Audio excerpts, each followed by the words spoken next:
The goal of today's video is give you enough information about what airdrops are and why it is worth chasing right now. I will also show you how I made 10x of my money by using airdrops, and I'll show you a proof at the end of this video as well.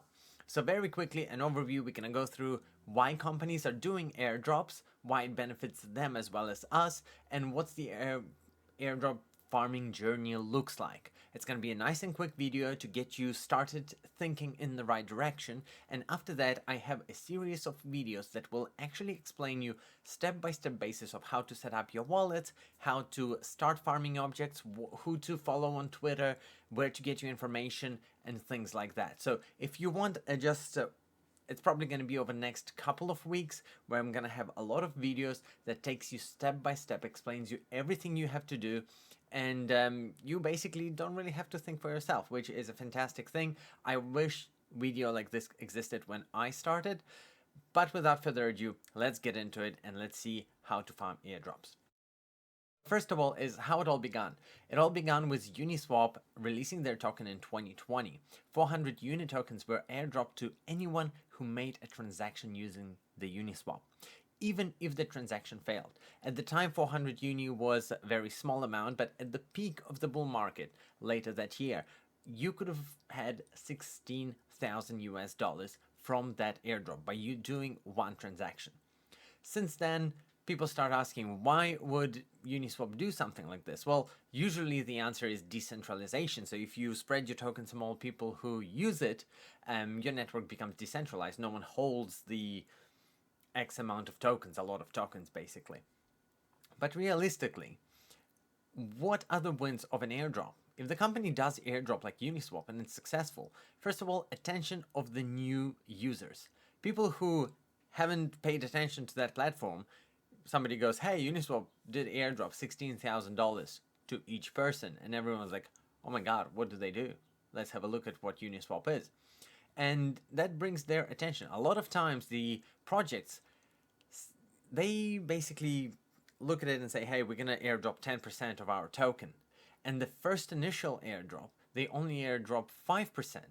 So now the remaining 5% of tokens still remains, which means the people who are looking at it, they're like, hey, they haven't airdropped all of the tokens, which means there's going to be future airdrops available. So they go into the platform and start using platform. That increases their fees, which means brings in money, and it actually makes the company look better. You've got higher stats, you've got higher TVLs and things like that. So it's fantastic for the company. Secondly is loyalty of the current users. If you use the platform and you got $16,000 out of it, even 2,000 or 5,000, I'm pretty sure you're gonna stay with them. So I think it's pretty. You can say pretty confidently, like, hey, yeah, Uniswap gave me so much money, I think I'll stick with them. If I need to do any transaction very quickly, I already know how to use Uniswap. I've done it before. I'm gonna go with them. And thirdly is the PR, of course. Once you airdrop tokens, if it's a good airdrop, you'll be in the newspapers, you'll be in the top headlines for weeks or months. I mean, we're literally speaking about airdrop that was in 2020, Uniswap. That's how much of an impression they've made. What are the costs to the company who makes the airdrop? Well, costs are actually very, very insignificant. All they have to do is they have to create a smart contract to distribute the airdrop. They have to audit the contract, make sure it doesn't have any issues with it, and fees and initial liquidity in the pool to make the token lucrative. So it's actually not bad at all, considering that some of the token proportion is being allocated to the company, which means they literally printing free money out of nowhere. The companies don't just give out their money, they printing free money. It's from the company's perspective, it's actually genius. You have this token that worth absolutely nothing, and because it is associated with you, suddenly it's worth $2, $3, $5, whatever it is. You just creating millions of dollars depending on how much money the company is supposed to be worth. It is a genius marketing strategy that actually works, and we've seen time to time that successful airdrop actually brings more people in, helps to retain more people in the ecosystem of this token.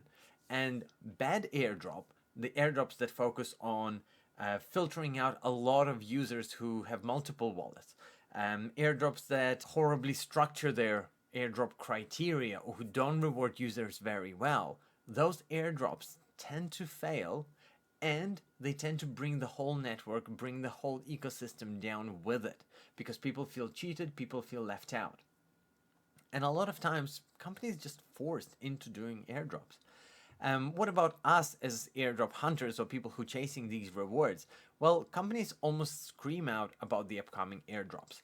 A lot of times they will leave Easter eggs, they will leave codes in the smart contracts to let you know that there probably is going to be an airdrop. And the reason they do it is because if I know the particular platform is going to do the airdrop, people are going to rush to it. For example, where Arbitrum did their airdrop and a lot of people made a lot of money, and then people found out that Layer 0 has actually ZRO token in the smart contract, everyone just went to Layer 0. So a whole bunch of people just went and started doing transactions. They peaked, I think, profitability for the month prior. Arbitrum's airdrop was about $60,000 a month. The next months after Arbitrum's airdrop, they made, I want to say it was 2 million in a single month. Like that's the kind of numbers we're talking about. So of course you want to tell people that, hey, we're potentially gonna have airdrop, and just skyrocket your transactions and make money on those fees. And then of course if you don't do an airdrop, you're gonna be in a bit of a trouble. Next point I have here is, even though the criteria is getting harder, it is still very low reward to effort ratio. Shouldn't have phrased it like that, sorry. It's a low effort, high reward. So you can put in a little bit of effort and get a little bit of a reward, or you can put a lot of effort and get a lot of reward. If you're running just one account, you can potentially get, I don't know, maybe $10,000 a year by farming airdrops. But if you run that through 2 accounts, you're suddenly making $20,000. 3 accounts, $30,000. Or it really depends on how you structure it, but the potential is there. I know a person who's running 60 accounts in one go, so you can imagine the numbers he's pulling. Unlike traditional crypto buy and hold or trade strategy, you are not locked in and you lose nothing but gas. So Bitcoin went down a couple of $1,000s in the last couple of days. As an airdrop hunter, you don't really care, because you just farming your tokens. You can have mostly stable coins and ETH on a platform, and you just use it for gas. You don't really lose anything, and the volatility of crypto does not really affect you. The only thing that it does affect you is that Bitcoin's about to go through halving. I'm pretty sure we're going into bull market. You've seen Bitcoin already doubled since beginning of last year. So most likely right now companies will start working on airdropping their tokens. So you should be getting into it pretty quickly, and I think over the next couple of weeks it should be pretty good. Again, wait till the end of the video. I'll show you the example where honestly in one day I 10x my money. So with all this keep in mind, I've got a little diagram over here which I wanted to show you, and that's basically what we're looking at in the whole overview picture of the airdrop hunting. So the goals and visions represented by this little island is making 5 to 6 figures a year with airdrops. And I think it's very much achievable goal. It's something that everyone can do, depending on how much time you can afford to put into it.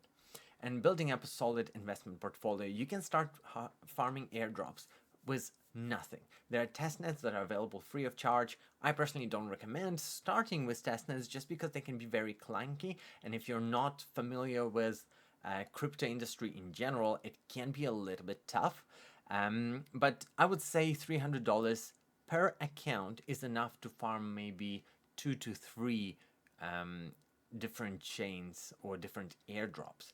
And keep in mind, if you farm one blockchain, like layer 2, for example, Scroll, by using all the different dexes, you're actually farming them at the same time. So it's like I think one of the Twitter account called Lego farming, because all these blocks built on top of one initial, and if you're using the bottom one, you're kind of farming everything that's built on top of it.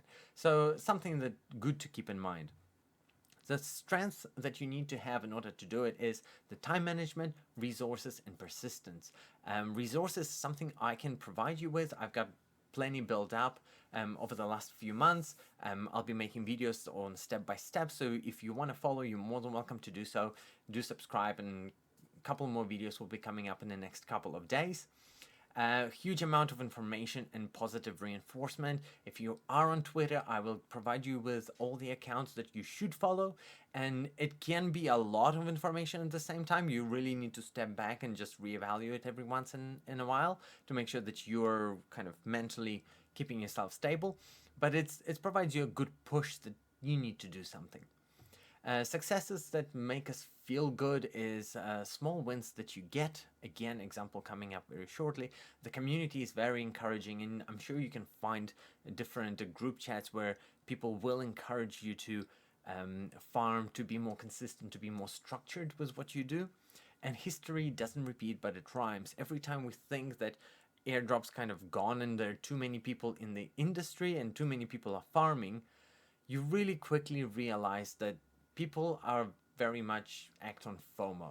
Arbitrum happened, a lot of people put into the space, but over the time they did a couple of transactions, couple of days, and they just went away. Those who stick to the regime, stick to the schedule, those tend to win the most. Those who don't, unfortunately, get left behind. It's only about 20 to 30% of the top airdrop hunters that get rewarded well. And honestly, it's pretty easy to get to that 20 to 30%, but you need to be consistent. Obstacles, of course, is the higher Sybil criteria. Sybil is the person who's running multiple wallets. Generally, platforms don't want to be too harsh because they can exclude people and it can be quite dangerous for the protocol.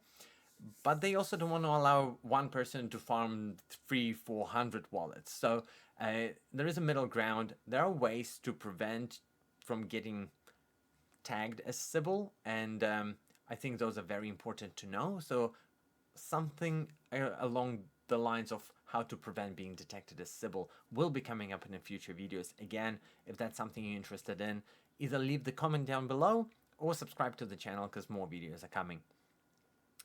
Phishing scams, there's a lot of that out there, and I would always recommend you, again, video on avoiding those would be coming out later on. The way I structured the videos is there's going to be video on each subject, and let's say by the end of the month, you'll be really good with airdrops, and you will know exactly what to do and what not to do. And I think it's going to be a month well spent if you're going to carry on doing it. And of course, market saturation, that's something we already talked about. It feels like there's a lot of people in the segment, but those people are generally not here for too long, and those who stay consistent, those win.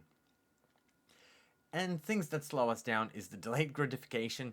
I've been farming layer 0 for over a year now, and of course it's a long time, and you have this feeling that you just want to get it, but it's just not coming.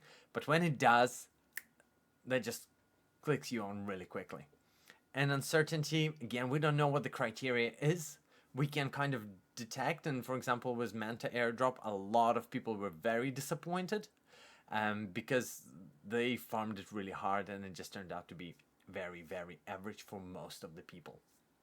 In saying that, I know a person who did really well with that. So, I did tell you in the beginning of videos that I've actually made a 10x of my investment by a single airdrop, and I'll show you that right now. I've got my DBank wallet here. I've initially accidentally bridged money to Manta network. I wasn't farming the Manta network. I just decided to leave it alone. That was a great decision in the end, to be very honest with you. But I did bridge some money by accident, and then I was like, you know what? I'm just gonna go ahead and do a quick farm. It was on the 11th, 23rd day of 11th, so November last year, and I've bridged some money. I've honestly, it was all in a span of one day, right? One day here and then second day here. I've spent a total of about $9 on gas and ended up getting an airdrop of 19 Manta and then top up of 20 Manta, which just pulled it over $100. And don't get me wrong, $100 is nothing in a big scheme of things, but I put $9 in fees altogether. I got $100 out. That leaves me with $90 of supporting fees to other protocols. And it also something that I technically did by mistake, wasn't planning to farm at all. Those protocols that I am farming, I expect a way greater returns. This is just a good tagline. Hey, 10x, technically, yes, $9 to $100, it's pretty good. I know it's a bit shaky on the actual numbers, but the fact is, if you're consistent, if you can do this really well, I think you've got a lot of potential. So if you enjoyed this video, please let me know in the comments down below. Like it. I'll see you in the next one, and hopefully we can make this work for everyone.